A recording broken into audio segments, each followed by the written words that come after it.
name's Sumitra Upham and I'm the Associate Curator of Education here at ICA.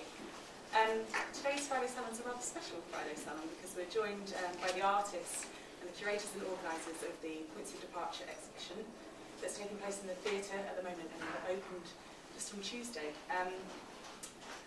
For those of you, I'm sure most of you have seen the show, but for those of you that haven't, I would urge you to do so after the Salon because it's fantastic. Just to explain a bit about the project and the exhibition, Points of Departure culminates in a year's collaboration with the ICA and Delphina Foundation, Art School of Palestine and British Council.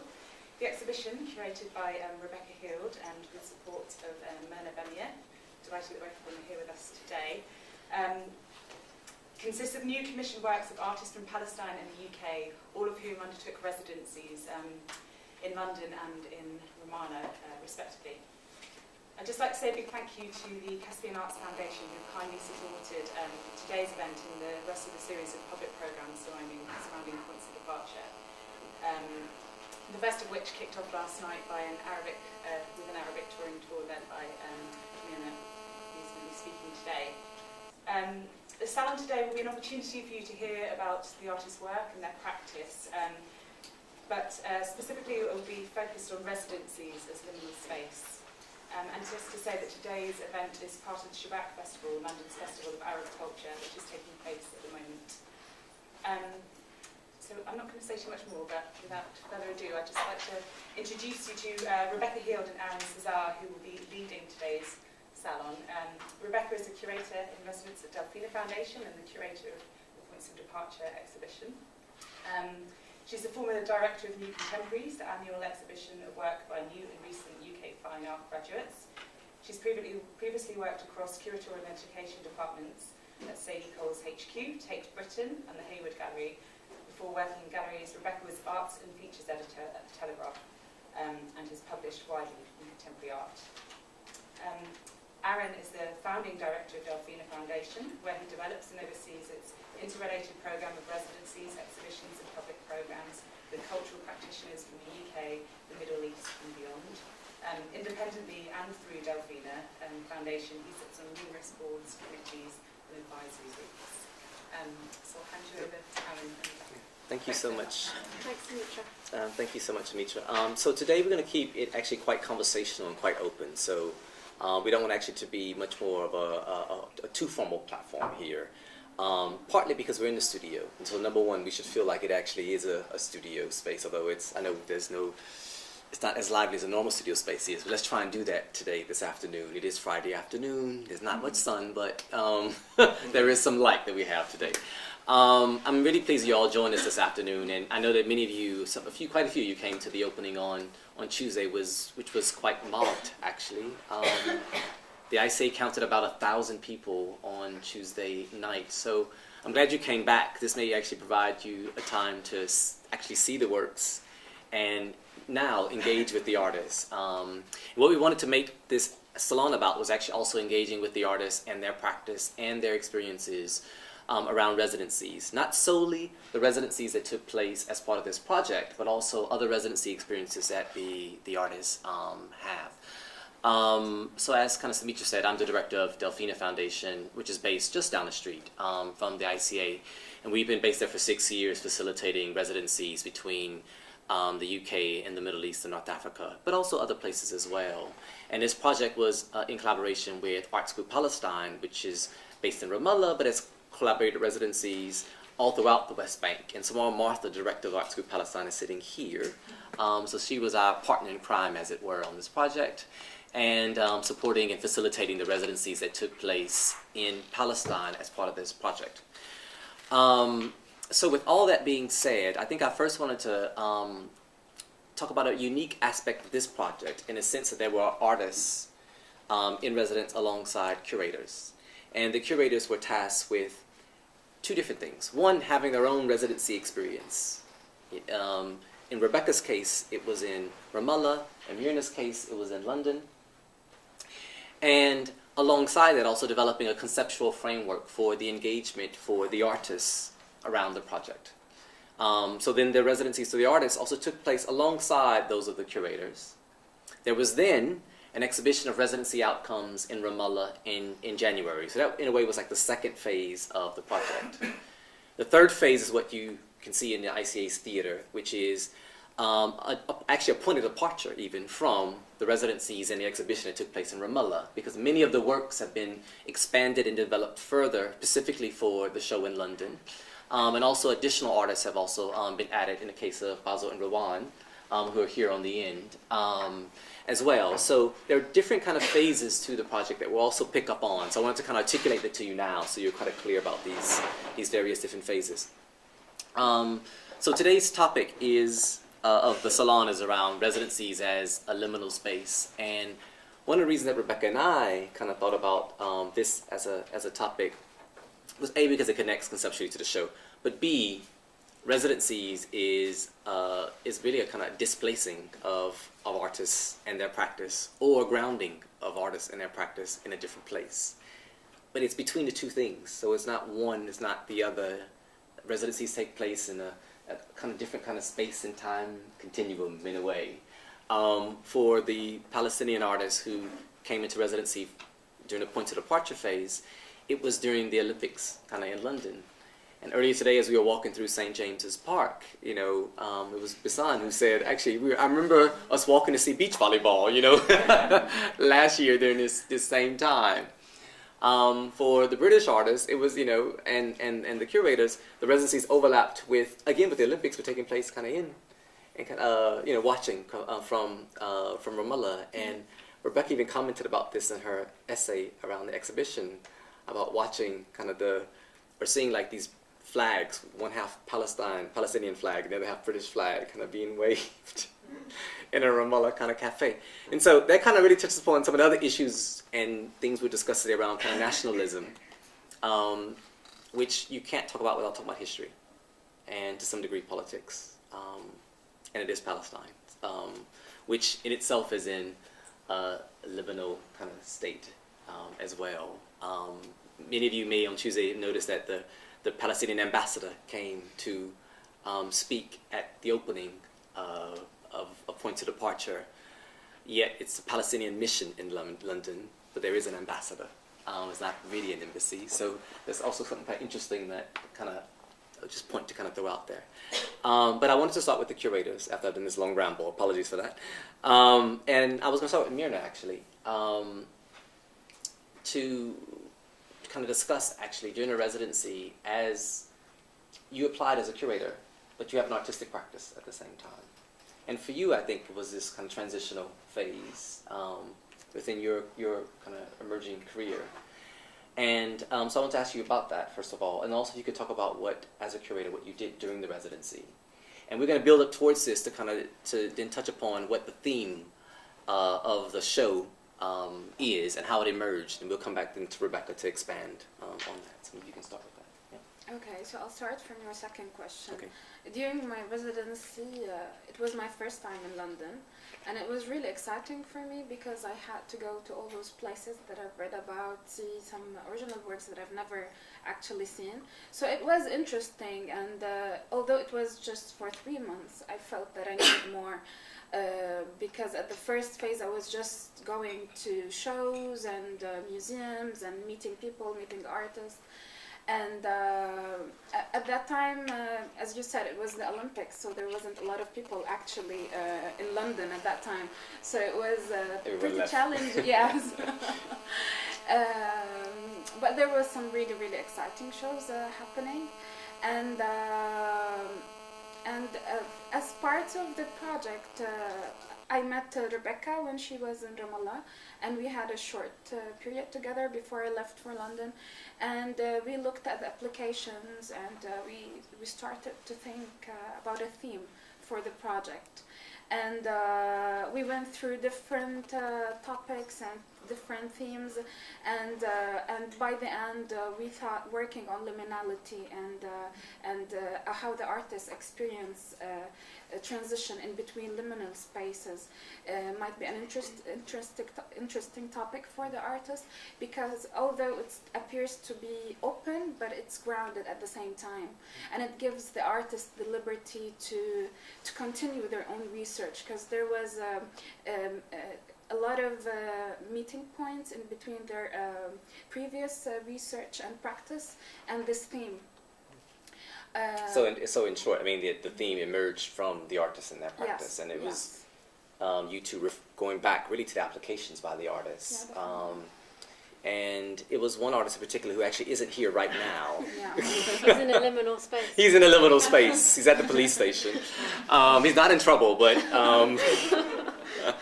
he has to register with the police department as part of having a visa to the UK. And you have to register within 7 days of arriving in the UK. And today is probably the 6th or 7th day, but he leaves tomorrow. So actually it's completely ridiculous that he's had to do this. And then he's going from one police station to another police station. So he's completely in the liminal space himself. But that word was like in his application, wasn't it? It was like a part of Yes. like describing his practice that you guys went back to look at and reflect on. And then I guess I want to maybe ask you a question about, in terms of liminality, looking at it across different kind of disciplines. I mean, it's been highly kind of interrogated within anthropology, Yeah. actually where it first emerged, really. Yeah. And now it's kind of become kind of more present within kind of the language of contemporary art as Yeah, it's well. extremely current at the moment, I think. Just to kind of overlap a little bit with some of what Myrna said and kind of add to it a little bit. It was, from the beginning, there was this kind of aspiration to have a theme to the exhibition. That was something that was kind of defined or outlined in the original proposals for the project. And coming to it, when I went out to Ramallah, had just done a whole load of exams because I'd been studying politics. And I went there and I kind of had my head like full of stuff that I'd been thinking about and reading. Then whilst I was there, kind of quite quickly making connections between the stuff that I'd been studying and things that I was seeing. And so, for example, one of the things that I was thinking about a lot was Thomas Hobbes, and how he apparently was really good friends with somebody who was translating the Quran. And I was kind of getting into this sort of exchange and dialogue that had been happening at that kind of stage. And at the moment, there's a lot of people talking about what's happening across the Middle East in a lot in relation to Hobbes. So, I was kind of like in quite a complicated place in my mind. And things like I saw this poster, which I don't know if you can see. Maybe you could pass it around. Yeah, I could pass it around. Which, I don't know, maybe Bisan, you can say what it is. It's a painting. Abdurrahman Muzayyin. Wait, can you speak up, Bassam? Well, yeah, it's a painting. I don't think I know much about it. But, It was designed as a poster, and it's part of a poster collection that exists of Palestinian posters from across the world. And there's a group of people that are kind of making part of this man's. Do you want to pass it around? Yeah. No, it's awful that I'm Palestinian, but I don't know this poster. That's okay. But it reminded me of Leviathan and kind of this idea of groups of people making up other bodies, and So anyway, so that's just to say that I was in this kind of quite complicated space. And then we decided to do, Myrna and I, what I think you should always do in a lot of situations, which is you should go back and look at actual artwork and artists and see what they're doing. And that's the point at which we went back to the residency applications, and Bashar had used this word liminality. And, it's, as Aaron says, kind of it's extremely current, like it's used a lot in a range of different contexts, crops up a lot in the news, there's lots of kind of legal theory at the moment around liminality. It's kind of used in an almost throwaway way a lot of the time, in an artistic context now, in a literary context as well. But at various points it has been very theorised. I mean, in talking to people about this project, it turns out that liminality, there's a whole load of stuff around it in marine biology. That in marine biology, there's a liminal space in the sea, and that's where the two currents meet. And kind of that is the most alive part of the sea. There's more things happening in that part of the seabed than any other. And then, as Aaron says, it was picked up first by a Dutch anthropologist in the early 1920s called Arnold van Gennep, and he started to think about it in terms of rituals, and suggested that in any ritual process you looked at across the world, anywhere, it was always in 3 different parts. And it's all things that seem quite obvious to us now, but it wasn't really necessarily at the time. So he's got, just in very, very simple terms, a before, a middle and an after, and the middle time is this kind of really transitional time. And his work was concentrating a lot on how liminality is in tribal contexts, so different kind of rites of passage, whether it's weddings or welcoming ceremonies, kind of when people are born, or a lot of ceremonies where people are coming of age, and so on and so forth. And his theories, he kind of, at the time he was writing, there's a great commitment to the advance of science, and that you could have these different formulas across different disciplines. They needn't be kind of science in the strict sense of the word. So it's kind of around that time, the emergence of different sciences, so social sciences, anthropology, everything. And he put out as an invitation people to use this formula that he had identified for people to take it and develop it further, which was done extensively in the 1960s by a British cultural anthropologist called Victor Turner, who taught both here and in the States. And really... it was Turner who began to look at it in a non-tribal yeah, context. he said you can apply this outside of just simple small-scale societies, and you can apply it to bigger groups of people and to situations. So he was the one that really kind of suggested that you could use this idea of liminality in a whole range of ways. So as Aaron said, that can be applied quite simply and almost quite literally to a residency type situation. And I won't go into all the different ways, but he also had a theory which sprung off of that, or built off of that, called social drama. And I think kind of for ages I was thinking that all the Victor Turner stuff was going to kind of provide the framework that everyone wanted, or the theme that everyone wanted, or was aspiring to for this exhibition. It seemed to be doing all the different things that we wanted it to. But when I actually came to read the first lot of Victor Turner stuff that I read, it really was still quite a lot about tribal societies and kind of rituals involving chickens and digging tunnels and all this kind of stuff. So it wasn't really where we were at. But the more stuff I read by Turner, kind of the more and more relevant he seemed to become, combined with, I think, this questioning that everyone involved in the project had about kind of like what was it for? Things like a lot of the money, most of the money, I know not all of the money, but a lot of the money kind of coming from British government. What does that mean? What's that about? Why do this kind of project?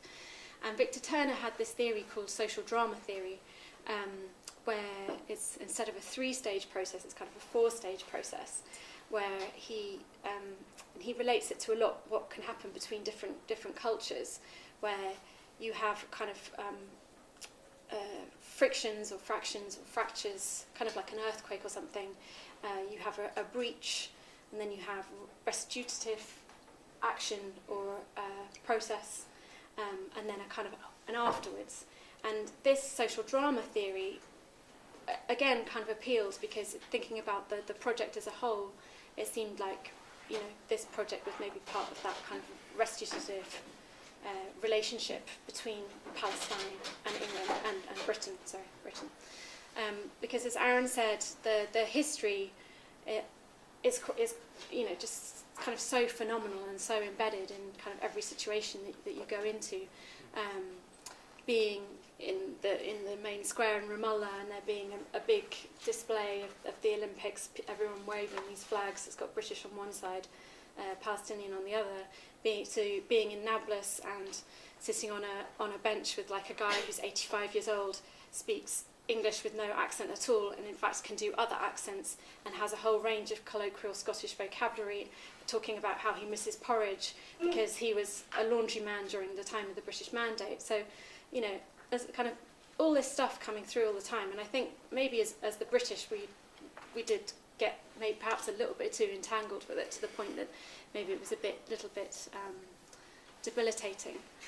So yeah, kind of curatorially, I think essentially it still is a show of residency outcomes, but I think kind of it's framed or exists in this arena of shared experience where, you know, we were all asking the same questions at different times. And for me, anthropology was kind of an amazing way to start thinking about a lot of what was going on. And whilst I was on my residency in Ramallah, it wasn't kind of like being in London where, you know, there's a different museum to visit every day. It's just not like that. Instead, I was spending time with artists every day. You know, I met kind of an artist or someone who worked in our institution or organisation there every day.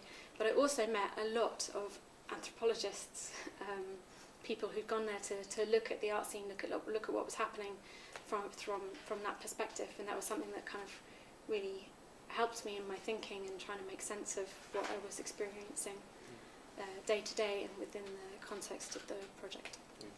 That's actually a quite good transition into actually talking about Bisan and his work, which actually stemmed from his conversations with Rebecca and with Jeremy over dinner at Delfina, when we had it was like a debriefing kind of dinner, as it were, with some journalists too, to talk about the project. Bisan is now studying here in London, which is actually supported by Caspian Arts Foundation, who's also the supporter for this public program. And so he, after his residency, I mean, you went back to Palestine, but you basically didn't move to London Yes. for a year. So, but in any case, we had this dinner conversation, and you were kind of struck by kind of like what, you know, Jeremy and Rebecca were telling about their experiences in Palestine being quite different from yours, when you kind of arrived in London and received basically a welcome pack and an Oyster card and a map, and kind of, and there you go, you know, you're off. Whereas completely opposite for kind of the pair of you. Yeah. I don't know if you want to say. You've been to Palestine previously. I have been, also. but previously. I mean, yeah, well, for me, I was there with my wife and my 1-year-old son, so the residency thing was very real. You know, I'd done residencies before in museums and hospitals, and I hadn't lived there. People said, God, do you live in that hospital? No, because like a residency doesn't necessarily mean that, but in this case it really did. So we arrived and I had to find, you know, a creche and where to buy, you know, powdered milk and stuff, and so that was enormous. But I think before that, it was kind of, we all had an FCO briefing, and we had to sign a form to kind of affirm that we recognised we were at medium risk of being kidnapped, this kind of stuff. So it was all, and you know, kind of say this at the airport, don't say that, do this, don't do that, be careful of this is what the Israelis might be worried about, etc., etc., etc. So, you know, even before you'd gone, there was this kind of like, you know, setting off, and then this kind of sense of victory that you'd, you know, managed to get through it and get in. Bisan. Yeah, I think the whole, I think maybe my whole residency is the best description for my whole residency is liminal, because my work that I presented in this show was totally different than my proposal for this residency, and the whole idea of the shift in my work started when I met, you know, Jeremy before he goes to Jeremy and Nathan before he goes to Palestine, just one day before they go to Palestine in order to meet each other. And then we had this discussion with Rebecca and Nathan after, and Jeremy after they came back from Palestine. And I was really struck by the way they perceived my place, my own place where I'm living and where I'm having my daily life. And here the shift started to happen, because I started to think how the agency that takes you to a place really affects on the way you are perceiving the place. And I started to think about myself coming here through the Delfina Foundation, and what could I get from London. And then I was lucky because, as Aaron said, I stayed in London because I became a student, and then I started to discover new realities, not like layers and layers of realities about London and about what is London about, which I couldn't get in 2-month residency. So I I was very much preoccupied with this idea that, you know, dealing with Art School Palestine as an agency that takes people to this part of map, and then someone is involved to tell these people how they should react in the airport, which transport they should take to Palestine, where is the border, where you should go, where you can't go, what is a settlement, and then it's totally different than us being here in London, because it was like we started doing everything that we are not able to do over there. We have no museums, we have no oyster card, we have, like, you know, we have no Olympics, so it was like all these opportunities. But afterwards I started to be very much interested in investigating more how people are really perceiving what really affects on your when you are visiting a new place, what is really playing a huge role on the way you are perceiving this place. And I was having a lot, like I was, you know, asking Jeremy for more conversations. I was asking Rebecca also for more conversations about their experience over there and what they could discover over there. And then at one night I was cat sitting during Christmas, like a cat of friends of mine, and I saw this guidebook which like titled Jerusalem on their shelf, and because I'm from Jerusalem, I took the book and I started reading it, and I discovered that this book is really like in a percentage of 95% undermining any Palestinian narrative.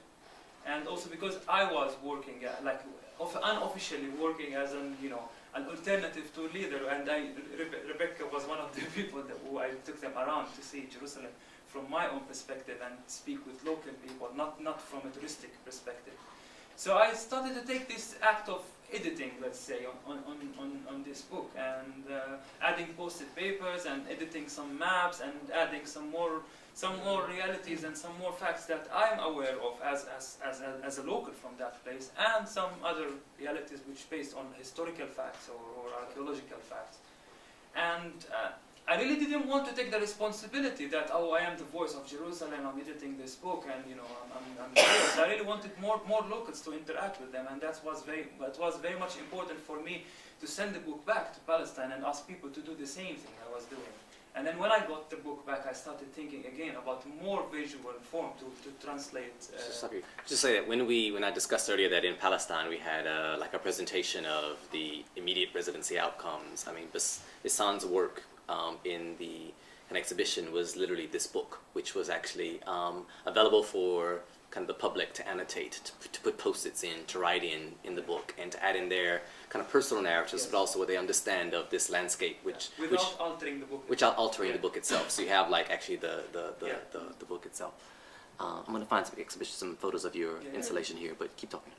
Yeah, so when afterwards I really wanted to, it was clear for me that I really wanted to translate or interpret some of what people did into a more visual form, and I really didn't want to give this idea of interactivity, because it was really important for me that the whole notion of residency is about sharing. It's about you are arriving to a new place and you are sharing and you are taking something and going back and you are starting a new network of sharing and dialogues. And this was really very important for me, the whole interactivity that happens in Palestine on a book that was published in England, and then taking the book back to England and then sharing it with the people and letting people more able to respond to what other people commented on this book. So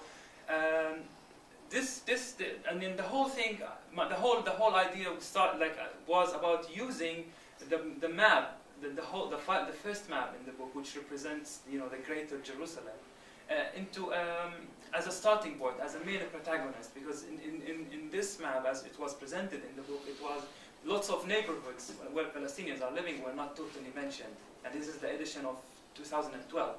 Lots of checkpoints, or all the checkpoints were not mentioned, the segregation wall wasn't mentioned, the real sizes and most of the settlements which surround Jerusalem were not mentioned on the map at all. So I started to add, the neighborhoods on top of this map. But then, after lots of conversations with Rebecca, with Mirna, we reached to this idea that we have to create like layers, because the whole idea, or the whole thing that is happening in Jerusalem is not two layers. It's not 0 or 1. It's not Israel or Palestine. It's about layers and layers of complexities on top of each other. So I decided to actually create what is not mentioned on this map into more invisible ways. So if you look on the surface of the map, you see the map as it was represented on the book, but then if you interact with the map, you have to start to reveal some of the settlements which are not mentioned, or some of the neighborhoods where Palestinians are living, and the segregation wall is drawn as a line, as a street, but if you light the UV on top, it will all light blue. And this is also how I believe about discovering places, because if I dealt with this book as an agency, it's as an agency similar to Delphina, to Art School Palestine. If you are going there I was questioning myself, if you are going there through this book, what sort of reality you are going to discover about, how you are going to perceive this place. And if you are not interacting with that place in a proper way, you will never get all these layers of complexities. And this is the experience that I really wanted to share it with people. And also, it wasn't like only from one side, because people were able to write. It was all made of chalkboard, so all people were able to add things and comment on what I have done. And then also, just to kind of just finish off, I think the other bit of the installation which connects to the map are the four kind of videos, locations, and also pages yes. from the book that were annotated by you or by someone in Palestine. I want to ask you about the videos. Yeah. And where were they taken? Just kind of give the audience a kind of indication. Yeah, the 4 videos are a selection of some of other videos that I took. I was shooting while I was visiting Palestine last spring.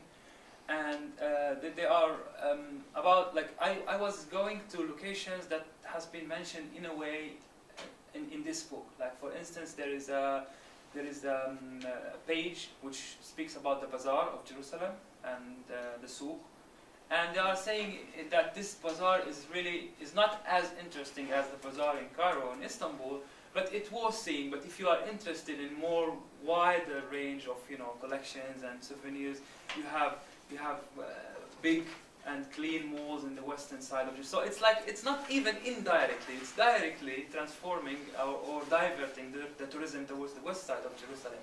So, and I know that lots of markets in the bazaar has been totally shut down because of these processes of diverting tourism towards the west side, and people are not able to sustain their business because they are paying lots of taxes and without any tourists coming and buying or getting anything from them. So I went there, and I was taking footage from this market where you can actually hear tourists are going in and out, or having coffee in the middle of the very popular coffee shop, but the whole street is totally shut down. All the markets are totally shut down. And another video, which is the Rockefeller Museum. There is a page about the Rockefeller Museum in the page, which used to be the Palestine Museum for Heritage and Archaeology. And I went to the museum, and I took a footage of the stone on the entrance, which says Government of Palestine Department of Antique. And there is another video which is about the cemetery, which is like a very long cemetery, the biggest cemetery, it's the second biggest cemetery, Muslim cemetery in Jerusalem. And because there is a plan, I mean, this is not obvious, and what I'm saying now is not obvious in the work or in the book, but there is a plan to transform the whole surround of the old city into public parks. And this is the only obstacle, because it's very big, and it's directly on the wall of Jerusalem. So 3 years ago they forbid Muslims to bury new bodies in this cemetery, and there is total ignorance for they are totally erasing it from any zoom on the map of Jerusalem. They are mentioning the cemetery next to it, but they are not mentioning this cemetery particularly, as it doesn't exist. So there is two footage in one video of the cemetery from 2 different locations. So I wanted to ask you about sort of interactivity, and clearly from the work that we've discussed in the past, and certainly this piece, the realm of interactivity is really important. You've got a very generous sort of approach to your audience. I have a picture actually that I wanted to show. I don't know if you can find it now. Don't worry too much. But I was in the British Museum recently, and there was this image of a sort of board that was talking to visitors, and it said, you know, families, it says at the top, and then it says, make your own history, you know, as you go around the museum, sort of, you can decide what these things mean, and there it is. You can make your own history. There are 8 million objects in the collection. They can tell us how people live, discover the collection, and find out what they say to you. And there's this, I think, you know, since sort of late 90s, I'd say, in the UK, like museums have had this sort of, maybe it's a postmodern new labour, I'm not sure, this kind of a mission to not, you know, foist meaning onto an audience, but to kind of have a free play of sort of signifiers and connotations. Could you go to the next slide? And then I like this, on some other thing somebody's written, what is the point of this if it's not accurate? Which seems like, you know... Just to be clear, this is actually written on his work. Like, you can... That's with the chalk. Because there's a chalk there which you describe where people can write directly onto the map, on his map. Yeah, which I thought you might have written. It's so appropriate and in a sense that it sort of, there's a sort of provocative level of inquiry that, you know, to what extent is this a museum, like, what is the idea called, of a gallery? Yeah. Institute surrounded by museums. We've got Buckingham Palace up the road, an institute. But I'm quite interested just in terms of your positionality in relation to all this audience, you know, where you sort of see yourself and your activity. Is it different to what the British Museum are talking about in terms of sort of throwing open the doors and inviting opinion? Is it sort of more antagonistic? Is it seek different? I think maybe there is a link, because I remember first time I visited London, 2010. Because I've never been in a museum in my life, and when I started going to the Natural History Museum and the British Museum, I was very much fascinated by the level of education that they are trying to build up within the museum. That you are able to go able to take your kids there, and you know, where they are interacting and learning about biology and about the body, or about you know, the art and things like that. And this is one of the things that I believe about myself as an artist, because I don't see myself as an educator. I don't claim that I own the truth and I am the accurate one, and this is what I have, this is what I'm presenting, and you have to appreciate what I'm presenting. There is always in and out. There is something I'm presenting, and then there is a comment, and there is you know, things to be add on. And the reason why this is not the first time I'm doing an interactive work, and I'm always trying to, because when such works that speaks about archaeology and history and maps, it means like this sort of accuracy, and I don't claim that I am presenting accuracy, but I am also claiming education, that someone has to come and to educate me. It's not that I am you know, I am educating all of you, and this is my work, and you have to appreciate it. So I really like the idea of that. Always there is something to get back and something to learn from. So you're the audience, really, in some ways. Yeah. Like, this is the second time I'm using chalk. Was once in the Jerusalem show in 2011. I did this performance in the street when we hang like lots of series of chalkboards, and I was preparing you know, phrases, and people were responding on these phrases. So it's not like it's not me that I am the only teacher here and you are the audience in front of me. I am also as equal as you, and you have to write on the board and educate me as well. But yeah, it's just the kind of the ironies of that British Museum statement. You know, when you think that the British Museum is full of stuff that basically we stole. So you know, kind of making that stuff our history. But anyway, leaving that to one side slightly. I'm just really interested in that question that you asked, because kind of all those things to do with construction of meaning and whether things are real or not, that relates quite a lot to your work. So I wondered if you could talk a bit about that. Yeah, absolutely. See where to begin. You were talking about, you know, how to make sense of things, and I felt very much, you know, like that sort of implicit obligation to arrive in Palestine and make sense of it. Like there was going to be a show or two shows, and I was going to have to show something that would somehow make sense of what I'd experienced. So that was sort of always lurking in the back of my head. My trip to Palestine sort of began like a couple of weeks before I left, really. my mother, she said, had I seen my great uncle's pictures of Palestine? And I said no. And so she brought out this enormous leather-bound book with gold writing on it, and it said Palestine 1939 to 40. And he'd served in the Royal Dragoons in the British Army during that period in Palestine.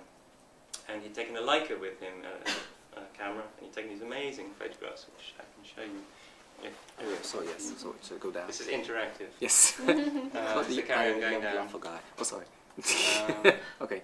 And so that's him on his horse, and carry on going, Aaron. There are these sort of bucolic images of this sort of biblical landscape, sort of wonderful, kind of quite unpeopled, many of them, but very, very surreal and serene, and you know, the sort of British male on a horse in the middle of this sort of incredible. Oh, well done. Welcome. In this sort of wonderfulness, the Sea of Galilee, you know, incredibly exotic sort of imagery. And I don't know where that is, but it doesn't really matter, you know. And so I was kind of asking Mum, well, you know, what was he doing there? And you know, we had this conversation. She said, well, he had a very relaxed time. There was nothing going on in Palestine. It was just sort of peacekeeping, basically, you know, just sort of boozing and riding around on horses a bit. And then there was this sort of occasional image like this of sort of, you know, Arabs with their heads sort of slightly bowed and walking single file. And that slightly complicated the image for me. And, you know, there wasn't any sort of forcible, like, meaning on these, but there was a sort of sense that he was providing a peacekeeping function. So then okay, thanks, Aaron, for now. So then I sort of went to Wikipedia and had a look around and landed on this page, the Arab Revolt 1936 to 39, which detailed sort of the greatest peasant Arab uprising in Palestine pre-partition,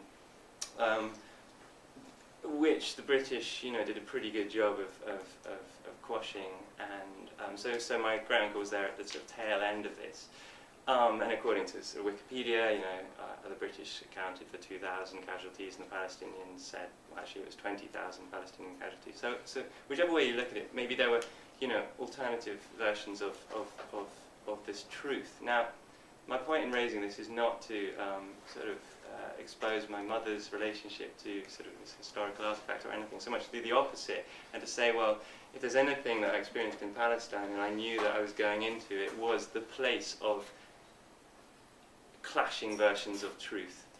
It's the sort of home of the Bible and the Torah. It's where sort of Abraham, it's where Muhammad, you know, ascended into heaven on a white horse, and, you know, God assembled dust to make Adam, and, you know, all these incredible layers of stories to make a cultural, you know, any number of cultural narratives seem to be the place that unlike any other that happened, and also those stories were in some ways the reason for sort of centuries of bloodshed. So for me, the arrival in this place, the making sense of it, was sort of unquestionably a really big problem which I had to figure out, because obviously I was going to go white middle class male, you know, in 2012 to make more histories, to make more kind of sense, and I found that was almost so silencing that I didn't really know what to do. And then this sort of moment arrived when I realised, just sort of in my neurosis, just to chill out a bit and to realise that actually, rather than resist that potential failure, to throw myself into it and to fabricate, to really embrace the impossibility of finding some objective kind of universal truth that was sort of outside a sort of historical process. Should I carry on? I don't want to overstep my time. Yeah. You want to talk about it in the actual work you made? And talk about it exactly. So basically, the idea, you know, this word fabrication seems sort of interesting to me from a point of view that, you know, designating the production of consumable objects, which is something I've examined a lot in my previous work, and fabrication from a point of view of the construction of myths, of half-truths, some of the things that Rebecca was talking about, kind of, and so where kind of the production of things and the production of meaning and myths intersected became something I was very interested in. So that's Nablus in 1939. This is Nablus in 2012. That's my great uncle's picture. That's mine. And I sort of wandered around industrial zones, just sort of kicking about, and finally came upon this factory, this one, which is sort of quite a splendid, sort of modernist construction, and just kind of just sauntered in, and I suppose in this sort of liminal capacity, without a fixer or without any kind of modus operandi, just kind of looking around, and asked for a factory tour and said, what do they do? And they made jeans. And so, so we sort of wandered about and saw endless floors. There was a sort of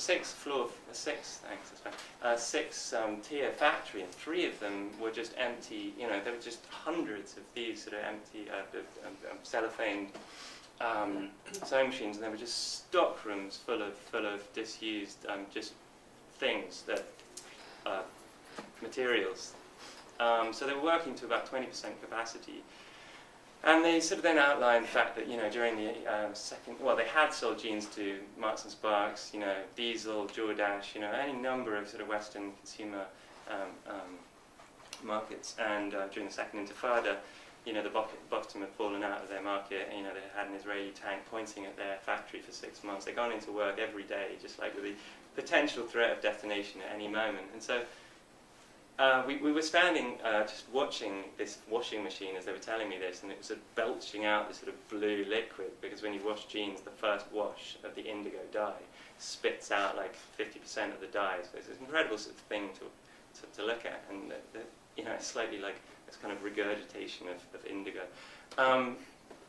So they're telling me sort of all these things, and I'm watching this indigo spilling out of this machine, and thinking to myself, and suddenly I see this sort of myth emerging about indigo and about this blue land, and how Palestine, rather than seeking to kind of bring back their truth and tell the world about like what it was like for them during the Second Intifada, well, maybe just to sort of transfer through the sort of imagination, through sort of half-truths and fabricated versions of truth, distortions of truth, to fabricate like a history of Palestine, where. And so in my show, like there's a little poster you can take away, where you see this image of a blue landscape. Carry on going. Yeah. So these are other images of this sort of incredible blue land that until 1919 was just sort of glittered under the sun, and then in 1919 things started to change with imperial entrance of imperial rule. And the land, thanks Aaron, that's fine. The land had started to bleach. It had become diseased by sort of foreign invasion and imperial power. And so this beautiful blue land had become whiter and whiter. And today there's only sort of one indigo mine left in Palestine. Of course, indigo isn't mined; it's a plant. But what I was interested by was, what if you sort of bring back this, this sort of fabricated version of events. You print it on a lithograph, hundreds of times, and you set it in a Helvetica bulb and put it in the ICA. Suddenly it assumes an authority, becomes kind of potentially a sort of historical truth. And sure enough, showing it to friends, showing some of those images to my mates, they're like, God, I had no idea that Palestine was blue. I mean, it's astonishing. And as people with sort of MAs and PhDs, and that was something sort of that really spoke quite clearly of what I'd experienced. And so there's a sort of clashing between the distortion of my version of a historical of Palestine, and allowing their experience. I'd invited these factory workers to make jeans that represented what it was like to make jeans in Nablus. So these artifacts, is the sort of various like awkward levels of fabricated histories, versions of truth, versions of untruth, kind of wind around each other. That seemed to me like the only authentic position to adopt, rather than trying to speak like the truth, to kind of embrace the lie. What's next? I think what's next? Have a look. So this was just some sand actually, which, with a bit of photoshopping, it becomes a kind of possibly like a mountain of indigo. This is the text on the back of the poster. Do you want to show any image of the jeans themselves? The jeans themselves, yeah, why not? Hold on a second. How do I do this against image? I'm sorry. Sorry, everyone. It's like So it's Windows. I'm like, what is this? So these jeans, so I guess, yeah, they made these jeans on my invitation to sort of manufacture jeans that they could sort of express something of their lived experience. They manufactured these jeans which are sort of like, you know, awfully disfigured objects, which in some way possibly serve a metaphoric function of you know, what it was like to work under these conditions.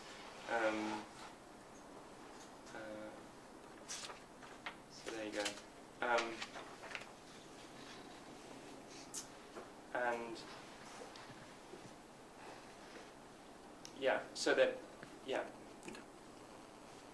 they brought back, you know, displayed here in, you know, central London. On this, you know, I guess I was thinking about the theatre as a liminal space, as a place of performance, you know, where you know, any constructed reality can occur. So there's this scaffold in the ceiling, and I wanted to sort of reference that, and using this kind of modular scaffold system that you see in jean stores, you know, in All Saints or, you know, like Urban Outfitters, you know, they're furiously, you know, using this sort of language of the factory aesthetic. And so I wanted this space to hover in between, like the factory, the shop, you know, the theatrical environment, which, so that's how I presented. So you were in Palestine at the same time as Olivia. Mm. And unfortunately, Olivia is not able to be with us today, but I just thought that kind of as a way into maybe talking about Jumana's work, I might just say a little bit about what Olivia has contributed to the show, if that's okay. Oh, yeah. I'm not cutting you short. I'm done. Too short. Yeah, you're done. Okay, we'll come back, I'm sure. So, I know, yeah, because I know that you and Olivia, you kind of worked on a few things together, even in the beginning, some round tables, kind of investigating different kinds of language and ideas. Yeah. And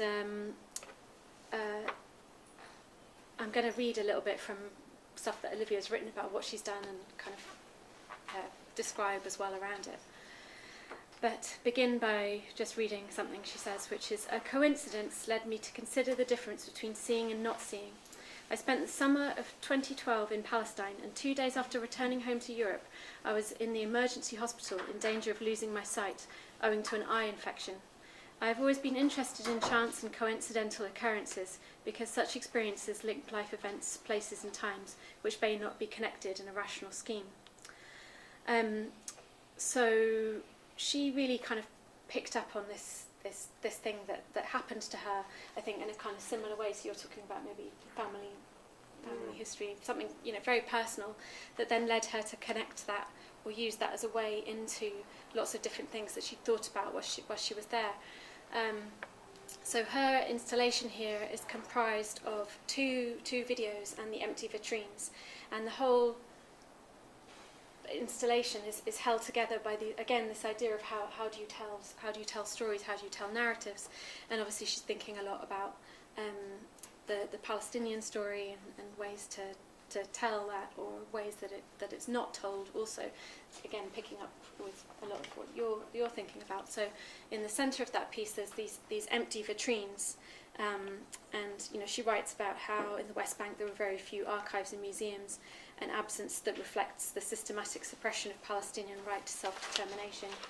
Therefore, this work studies how, in the absence of museum and the history, place can still be read in people's bodies and in the language of gesture. And so in the larger piece, which is of a theatre workshop that we ran when we were there in January, with a group of young actors assembled from across the West Bank, so Bethlehem, Ramallah, kind of all over, and using, to begin with, something that Olivia uses a lot, kind of to warm up ideas of theatre of the oppressed, building up to a game of cards, playing an imaginary game of cards, which then there was discussion around in terms of metaphors, kind of what that might mean.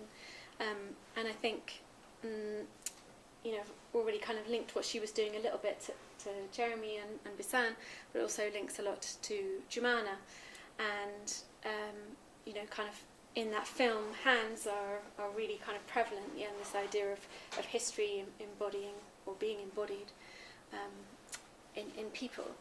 The other film that she has, and again this links very directly to Jumana, is a film made in Birzeit University, where there's an incredible collection of amulets made over brought together over the end of the 20th century, early part of the last century, the Tufik Kanan collection. And the video piece has kind of got footage where it's almost like sweets. You get given a little bit of this collection, but then it's very quickly taken away. It feels quite abrupt. You know, you're just kind of getting used to the image, and then it switches to black. And then in between, or all the way through, you've got Baha, who looks after the collection, telling you about the collection, and you know, what he's describing is really pretty narrative, but in listening to the history, I mean, you just learn so much kind of about the nuances and the layers, and at the same time it's quite interesting because Baha, he did quite a lot of training at the British Museum, so it's all linking up again. And certainly for me to hear him, the way he spoke about the collection, kind of, I wonder how much it was very palatable in terms of, you know, he shows amulets and says, and it describes how not so long ago Jews and Muslims all celebrated the same holidays. You know, that there's something that's extremely current in terms of, I think, a lot of other perhaps more general discourse or aspirational hope that's going on. So Olivia and Jumana never really spent much time together, but certainly, you know, kind of as did you even meet? In January. 2 minutes. Yeah. 2 minutes, yeah. Oh yeah, January, yeah. But you know, I was kind of the in-between person having a lot of these conversations, and yeah, I think that might be a good point to kind of lead into some of the things that you or have been thinking about, so in relation to hands and amulet, or not hands, or ambulance and amulets, and yeah. I mean, my children. So this was for a project that I started to research on from 2-3 years ago, and it was something in which I hadn't completely, I didn't feel fulfilled that I had completed. And so when I came to London for the residency, I was very much interested in continuing this project, and in particular wanting to focus on one of the fairy tales called The Handless Maiden, which I discovered in a Palestinian folktale, in a fantastic book by Sharif Kanana, Birds Speak Again. And also discovering this fairy tale in Western narratives too, in English and German and Russian. They all had different variations of the girl without hands, but somehow they also had, in a way, the same story. More or less, the girl's hands are cut off, and then she overgoes a process of maturity, and her hands are grown back again. So it wasn't so much the story itself that I was interested in, let's say like the details of how old was the girl, what did she look like, etc. But it was this whole sensation of the touching and the not touching. And I think it was very much linked with the idea also of memory and of childhood, and of the things that I was trying to remember from my childhood, or I was trying on a personal level to kind of reclaim. But in my research, I was also discovering that it wasn't just about me. It was, in fact, had a lot to do with how, as Palestinians, there's so much of Palestine that we cannot touch anymore. There's so much of the landscape, of the memory, of these children's tales that are somehow not touchable anymore, not in a physical sense, and for that reason also not in a mental sense. So the idea of touch has a lot to do with identity and Palestinian identity, and it kind of what brought this all together was the first week, I think it was, at my residency at the Delfina. I went to the National Gallery and saw an exhibition there by Titian, and he was exhibiting one of his paintings called Nolini Tanjir, which, if you just go back, I can show it to people. Where is it? Wait, sorry, you have your... Yeah. Okay, sorry, hold on one second. Which is basically a depiction of when Jesus is resurrected and comes out of the cave, Mary Magdalene is the first to see him, and so she rushes to embrace him. And his first reaction is that he pushes her away and says, "Woman, don't touch me." So this was really one of the first paintings that, or one of the first visual images, let's say, that kind of triggered the spot, that one, yes. That triggered my, the work, the project.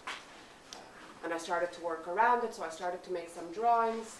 And then I went back to Jerusalem, where I live, and did some more drawings, and realized that I also wanted to do a video work, so I was able, fortunately enough, to come back in February to film, because one of the things I wanted to film was a performance of myself touching sculptures in a museum, and it was very difficult to get permission to do that.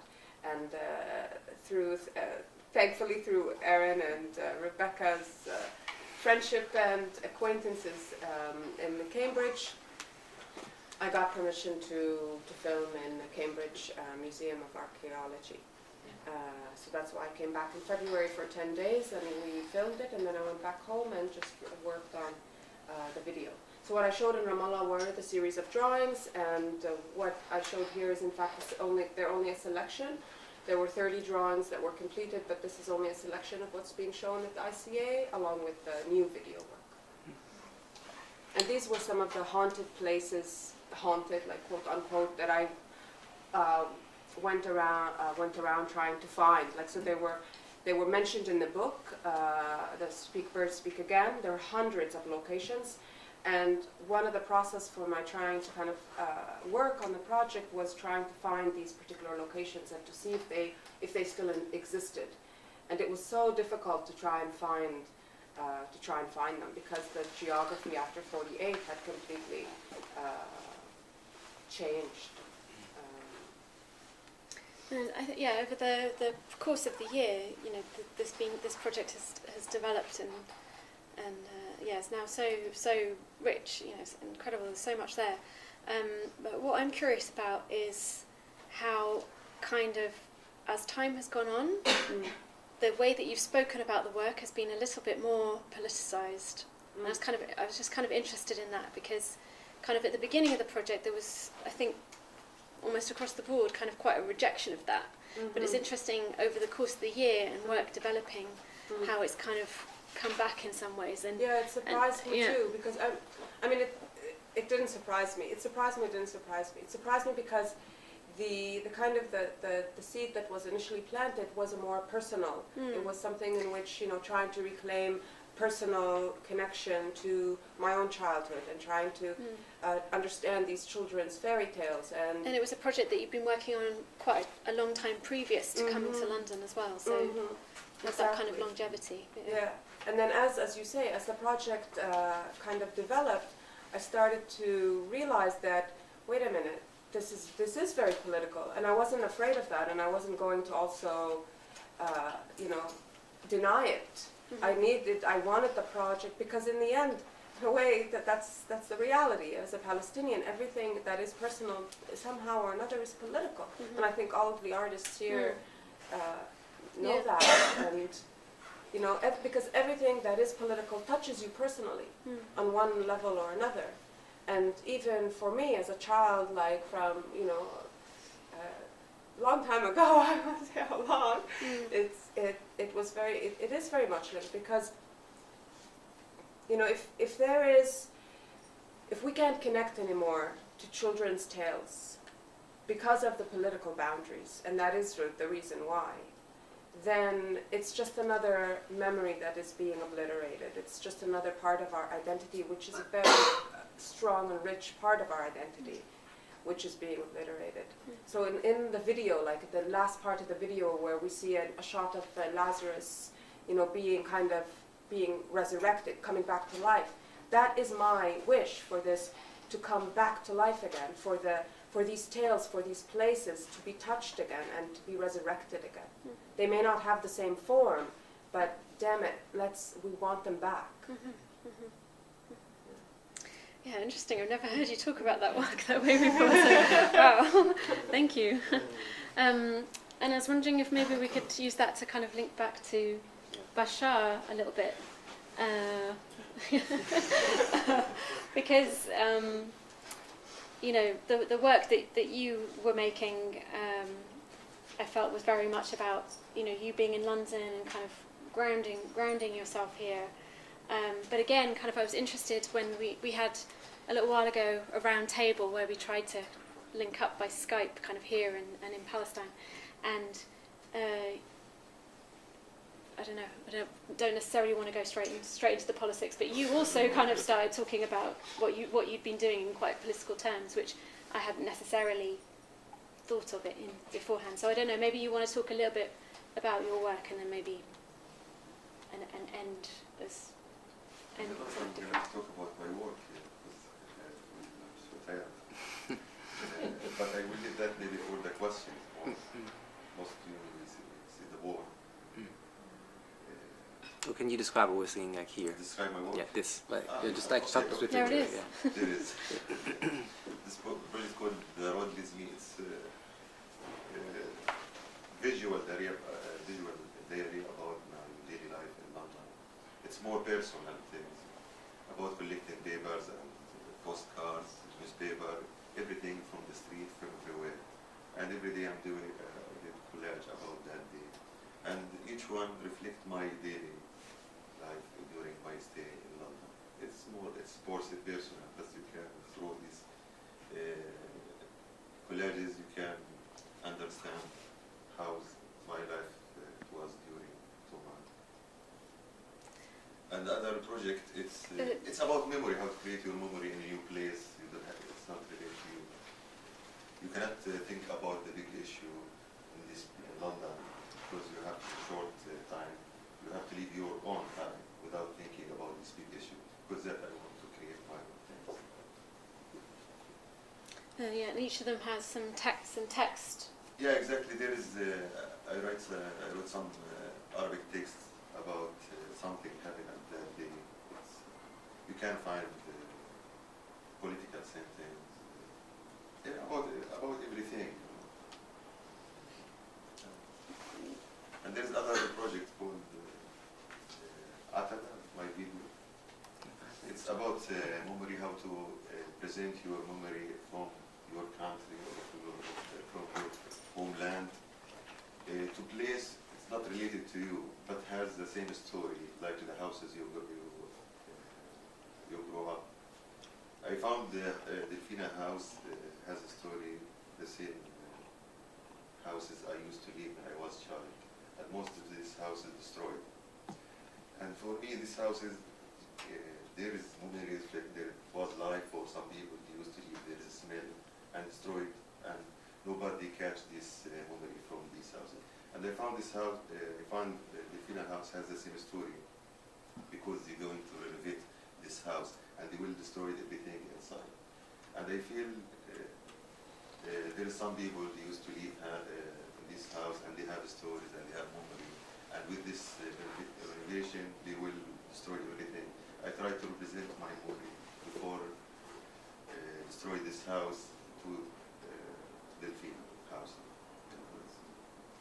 And you can read many things.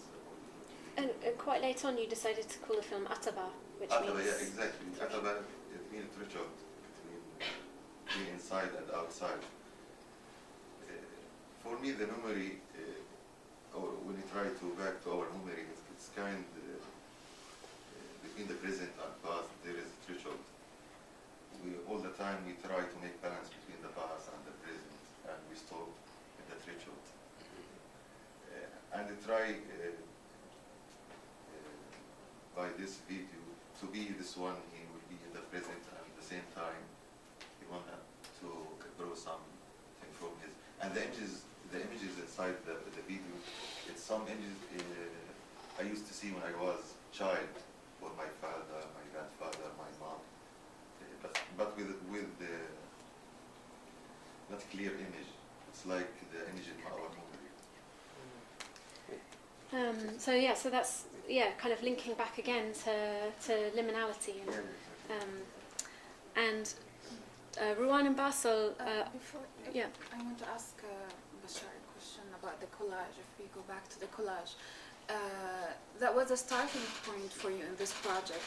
As you mentioned before to me that you will continue working on this collages later on in other residencies. Yeah, And I remember during the Skype lunch we had a while ago, you said that this work could be made anywhere else other than London. yeah, exactly.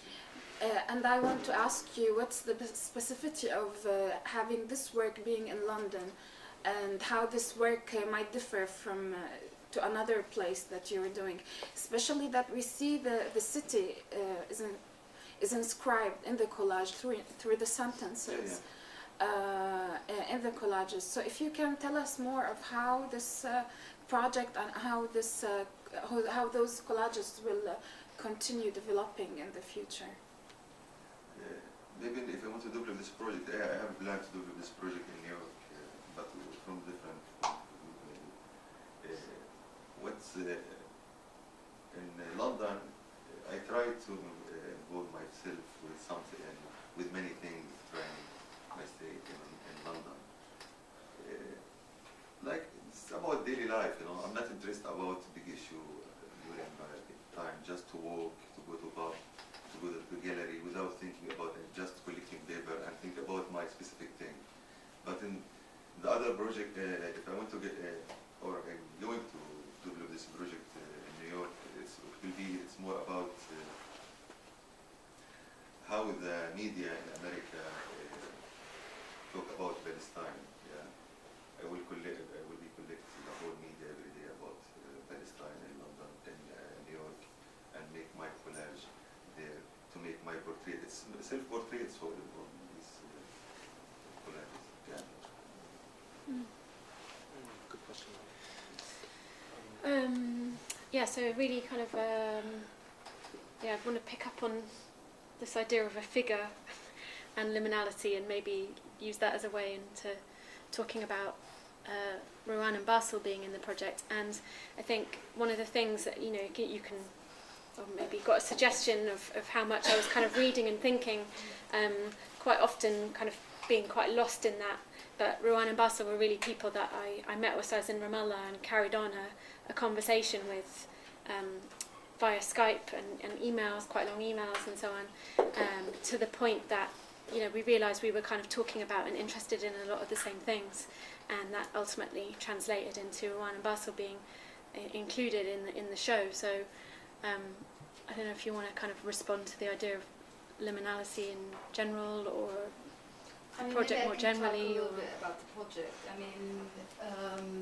mean, the project kind of, we started working on the project because we weren't part of the residency exchange, so we started working on the project about, nearly kind of a year and a half, under 2 years ago. And the impulse of the project kind of came out at a time of kind of tremendous kind of revolt and rupture across the Arab world, that I think very much propelled Bassa and I into a kind of crisis in terms of our own practice as artists, and also as people who are quite kind of politically engaged. And kind of increasingly in that period, we were feeling that we were kind of facing a moment that had this kind of tremendous potential, and at the same time, it's kind of complete collapse in one way or another. And kind of during that period, I think what was very interesting for us is how people were not really interested in, how people and us ourselves were not really interested in kind of existing or kind of outdated kind of ideologies and rhetoric. So it was really a moment of a different kind of, what I see as a different kind of political becoming that didn't quite yet have, it had a kind of language of action, but not necessarily beyond a kind of specific moment. So it was still this kind of search for a different political imaginary and language after a period of real, I would say, kind of stagnation and kind of neoliberal kind of policies across the globe. At the time, just by chance, I was reading the memoirs of Victor Serge, and I was struck by the story of these anarchists who became bandits. And I was really interested in that kind of moment when existing kind of political movements somehow are inadequate and not able to really articulate people's inability to kind of reproduce their lives, their inability to accept certain conditions of being and living, and what happens at that moment. So that's kind of, I would say, the kind of impetus of the whole project, and that it's liminal in that state of kind of what happens when you reach a certain threshold. And yeah, I kind of, and then of course we were interested in the figure as a figure that has many returns and many kind of articulations. So it's very much our own obsessive search, you know, but it is really about this moment and the moment to come. So, And is it partly why you took the format of was in a way a recreation of a studio, yeah. as it were? Yeah, I mean, it really is. Kind of organically arrived there. Because it really is about our kind of obsessive search, in a sense. Yeah, just to kind of sum it up, I don't want to get into too long because we've been here for some time. Yeah, no, but certainly kind of your work seemed to connect in many ways to different things going on in the project as a whole, but it seemed like it kind of took things in a slightly different direction as well, namely one of hope, as you say, kind of potential. And hope rather than optimism, I think it is. Yes. Anyway, yeah. What I like about it is the sort of removal of specificity, which seems kind of almost to run in the face of so much contemporary art practice, where the more you can be talking about a sort of, you know, like a niche musical scene in Serbia in 1980s, you know, the better. and what you've done is kind of, interestingly, to kind of collage, almost, I don't know, I get the feeling like I'm online and I'm just kind of flying through web pages and gathering like a sense without like facts. And so what they've done in lots of the text, panels of text, is actually to obliterate certain specifics. So what you're left with is, like, you can see those like black bars. So what you're left with is this kind of feeling of sort of political engagement and activity without like the place or the time. Yeah, and I mean, it has a mixture, because I think we're really interested in the impulse. And also, on the other hand, I think Bas and I, throughout our work, really kind of refuse what we see as the kind of ghettoization of the Palestinian issue. So in many ways, I don't think the Palestinian issue is necessarily a singular issue. I think it's incredibly connected to other kind of struggles, and I also find Palestine to be a real lab where things are kind of basically tested.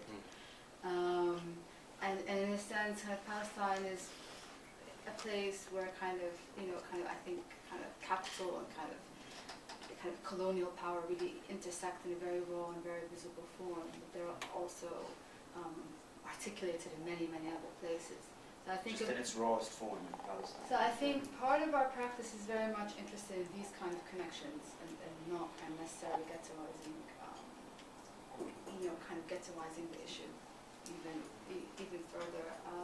And at the same time, also kind of interested in some specific things. I mean, like, the kind of, we were very interested, and we were very kind of interested to kind of, because we're talking kind of about British kind of colonial history, but we were very much interested in how actually a lot of existing Israeli colonial practices are basically British colonial practices. And so, a lot of our work was also about kind of rejecting this 1948 marker and really kind of going back, and that's why to a large extent we were looking at what we came to Abujadda, because we've been for a long time very interested in these kind of different memoirs we were reading from the 1930s that really seemed like they could have been written in 2002 Ramallah. So kind of different things intersect. So it's both about kind of looking at the impulse and having moments where you get kind of something kind of concrete emerges. Yeah, like throwing on Jeremy's question to me and the level of interactivity on my work, I really would like to ask if you consider your work as an interactive work in the physical sense of interactivity, because I felt like grabbing a chair and sitting down and start reading and writing, and how you would react if someone really did took a piece of like a scissor and cut a piece of paper and started adding things to what you have done now. I think it's like It's in a sense it's an interesting question because we really want the installation to be kind of like breathing, to have this sense that it's like. Well, we always kind of work in that way. I mean, usually we work with sound and video, but we always kind of want this kind of physicality to the work, and we work very spatially, and also we kind of want to break that barrier between the kind of the viewer, let's say, and the kind of an art object. And so we try to work in a very experiential way, where there's a kind of physical presence to the work. And I guess this also, in a way, achieves that kind of physicality. I'm not sure if people started cutting things. Yeah, I mean, it's a thin line. Yeah, I can't, I don't know. Because also a lot of this stuff is our own personal stuff. I mean, so a lot of this is from the studio, and so yeah. But you are very inviting. Well, people were sitting. I don't find it inviting at all. I mean, people were sitting. That was really nice that people were sitting, and it's interesting because people felt that they could touch the stuff on the coffee table but not the desks. Okay. So it's kind of interesting to see how people also react to it. Someone, a friend of mine that came that hadn't seen me for a while asked if it was my desk. Someone asked me that too yesterday, actually. Like, is this your office? And I'm like, Yeah. I think at that point maybe we should open Yeah, I up because think we now's probably a are good running time. out of time. We should Yeah, probably we've go all on, spoken right? quite a lot, but Yeah, but we'll allow a few questions before we close if anyone has any.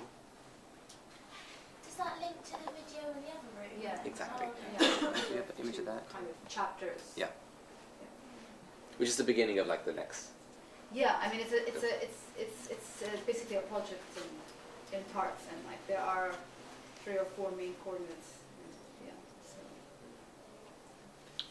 While people are thinking questions, I mean, something that between Bashar and your work, which I found sort of present, is sort of the erasure of a specific moment in time is really appropriate to my experience of being out in Palestine, where, like unlike anywhere else on earth that I've experienced, you are so aware of this kind of grand expanse of like that way and this way. But you don't, in London 2013, I feel like, I'm somewhere in late June, and I just sort of, I'm here now. And the feeling of kind of overwhelming, it sounds so trite to say it, but your sort of historic moment that you're currently in Palestine feels almost irrelevant given the sort of expanse of everything around it, which informs what that thing is. And so in terms of the liminal and this kind of ongoing ritual, I mean, Bjorn Thomason, who was sort of someone who picked up, an anthropologist who picked up the idea of liminality and talks about sort of durational phases of liminality. It can be a moment, like a ritual, experience, or a sort of longer thing, or like an epoch. And he talks about the fact that some cultures sort of experience a sort of perpetual liminality. It's not like a ritual that starts and has an ending. It's like, and so I think what's interesting to see is that maybe a Palestinian relationship to time with respect to the sort of, liminality ad perpetuum that is just an ongoing ether of time is something that I sort of pick up on what you guys are doing.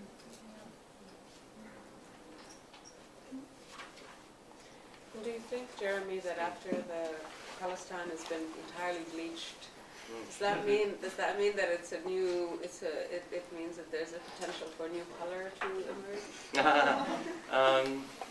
Hopefully, that's sort of a nice idea. I mean, yeah. If the bleaching seems trite, the reason I remembered one thing I wanted to say was that this kind of bleaching was I was reading a bit as Jean-Paul Sartre, and during the French Resistance, rather than addressing the kind of Nazi occupation of France, he went back to ancient Greece, and he was talking through metaphor about France. And I guess I was looking at a sort of metaphor, like maybe it seems sort of whimsical and absurd, but a metaphor to address, Palestine. I think Bashar picked up on the fact I'd chosen blue, and he was like, well, that's the Israeli colours.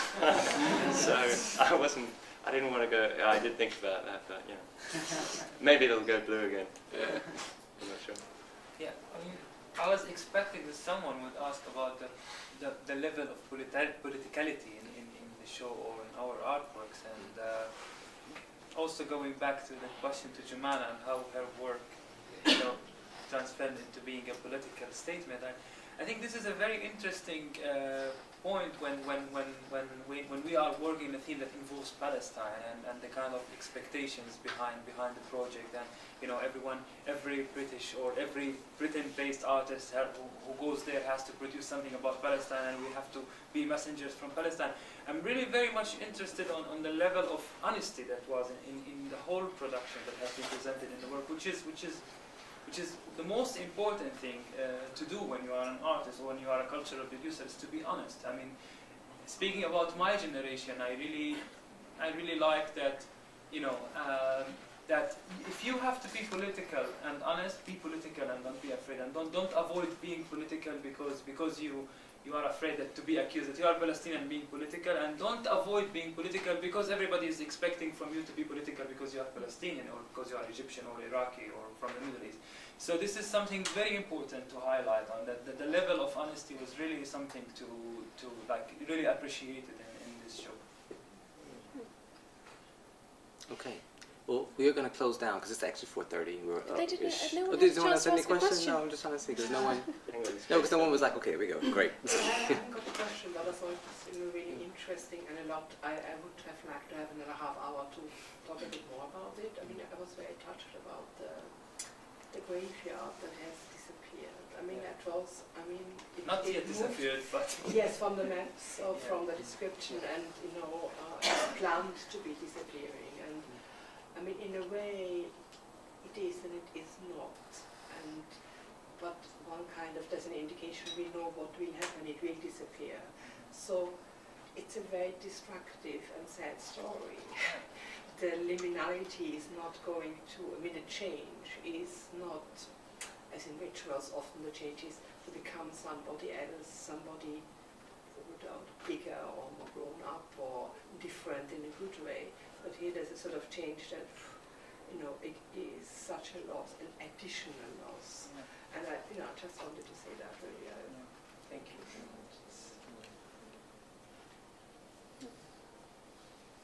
What I was actually going to say, though, is that if the artists don't mind, because as one person, we, after this, we can just actually be around in the exhibition space. So you want to ask any questions to those who can stay behind. So if you want to continue and have like a bit more of a detail about the graveyard or other things, that would be, I think, a nice productive way to kind of round off the salon. Yeah, great. We can check everything's still working. Yes. So we would like to thank all of the partners that have been involved on this project. So the ICA for hosting us, the exhibition, also the talk, Sumitra, to the British Council, who one of the initial enablers of the project, the Delphina Foundation and Arts Group Palestine, who hosted the residencies, to the Arts Council England, who was one of the supporters of the project. Czech Center for Jan Pfeiffer's design. We didn't talk about Jan. We didn't talk about him. Yeah, we can talk about him again in his face. To Caspian Arts Foundation for supporting this program of events, which is also in association with the Shabak Festival. So do pick up a program. There's got a few more days kind of left of the festival and a lot of interesting activities. Thank you very much for coming. Thank you.